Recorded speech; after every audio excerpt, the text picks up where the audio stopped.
on voit que Donald Trump a réitéré plusieurs fois pendant la campagne présidentielle et jusque maintenant que les États-Unis ont été, je cite les verbes qu'il utilise, piller, saccager, violer, ces mots qu'il a utilisés pour qualifier l'état déficitaire des États-Unis envers d'autres pays. Alors, quel regard portez-vous sur ces arguments si c'est une situation aussi grave, pourquoi ça a duré vraiment pendant des décennies? C'est comme ça que les États-Unis est dans un état déficitaire envers d'autres pays.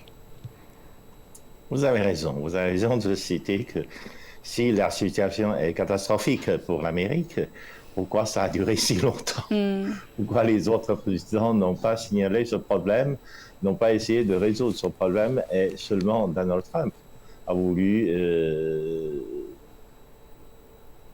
en fait enterrer cette situation et ouvrir une nouvelle ère. Et c'est un peu bizarre en fait.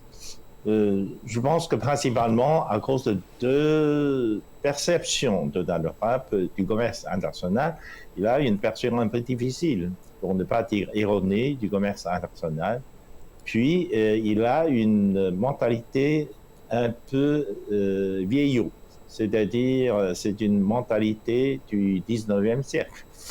Il voulait faire une prescription à l'économie américaine avec des remèdes qui datent de l'époque pour soigner les maladies du XXIe siècle.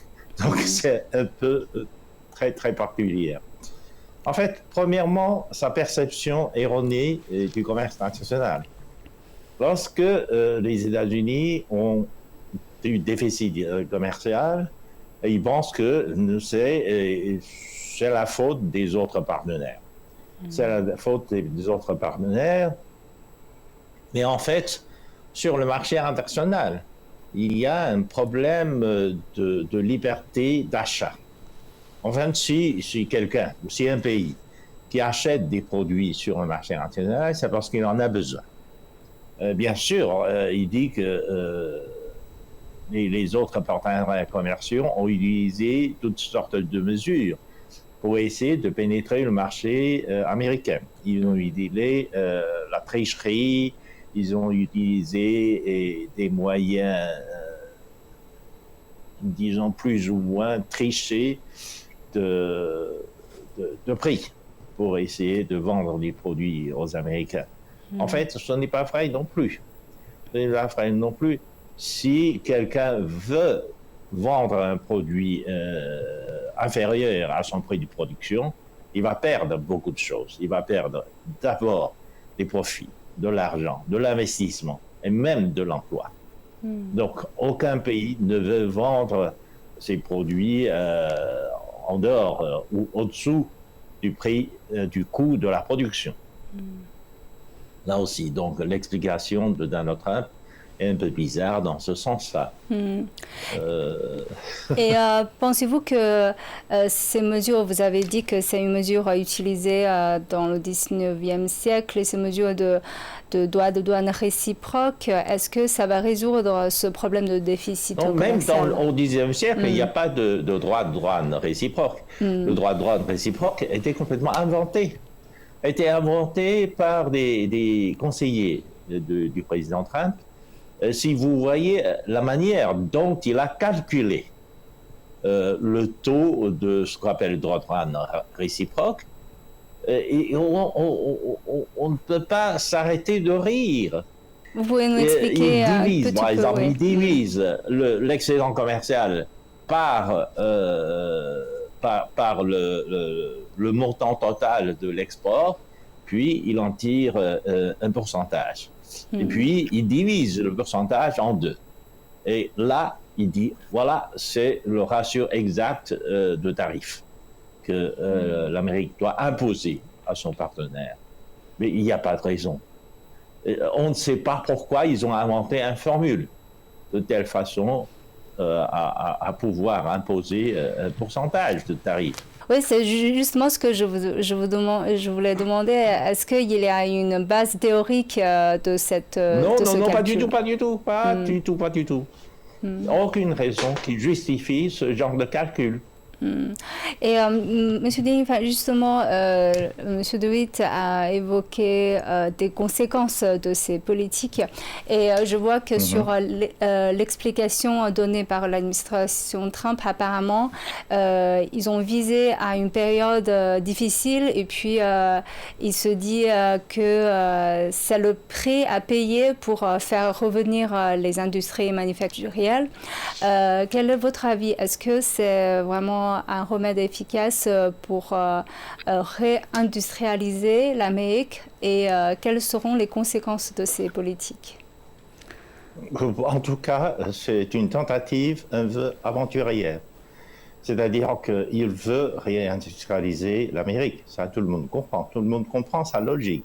Hmm. Mais là, le problème est de savoir si, par une espèce de révolution, disons, de révolution, euh, donc l'administration Trump pourrait réellement réintroduire l'industrie aux États-Unis. J'en doute. Et la plupart des économistes américains même en doutent de cette possibilité. Ce que le président Trump est en train de faire ressemble beaucoup à la logique de la thérapie de choc. Ah oui, c'est ce Souvenez-vous, que je voulais. dans Ouais. les années Ouais. 90, au Hmm. début des années 90, et puis les pays de l'Est, y compris la Russie, a Hmm. fait appliquer cette thérapie de choc, Hmm. disons, pour se transformer du jour au lendemain en une économie de marché. Hmm. On sait très bien ce qui a été passé par la suite, Hmm. car l'économie était complètement paralysée. Eh bien, quand on regarde ce que le président Trump est en train d'appliquer, eh bien, l'Amérique risque aussi de connaître ce genre de sort. L'Amérique risque d'être hypnotisée, mais on ne sait pas si elle peut se réveiller après Hmm. une telle thérapie de choc. Une question assez curieuse, c'est que les États-Unis, c'est quand même la première puissance mondiale qui ont vraiment des élites dans le monde, dans le domaine de l'économie, dans presque tous les domaines.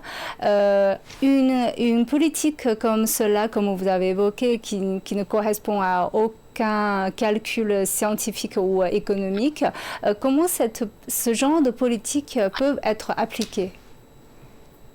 Il ne faut pas oublier que Donald Trump a été élu par un électorat sur un programme dit populiste.